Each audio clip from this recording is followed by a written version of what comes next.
hello friends এতিয়া মই ৰাতিৰ কাৰণে সালাড যোগাৰ কৰি আছো ইয়া দেখিছেনে ইয়াতে আছে গাজৰ বিলাহী পিয়াজ জলকীয়া আৰু ধনিয়া পাত এতিয়া প্ৰায়খিনি ৰেডি হৈ গৈছে এতিয়া মাত্ৰ ইয়াতে ইয়া নিমখ দি দিছো তাৰ পিছত অকমান মিঠাতেল দিম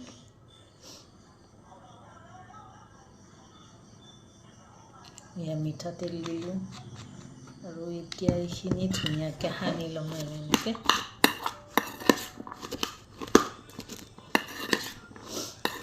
और माने सालाडत माने मिठातेलर गन्धটো आइले ভাল লাগে আৰু মজা গতিকে এনেদৰে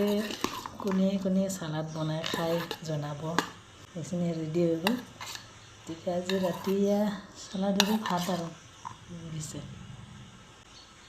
মজা আছে খাব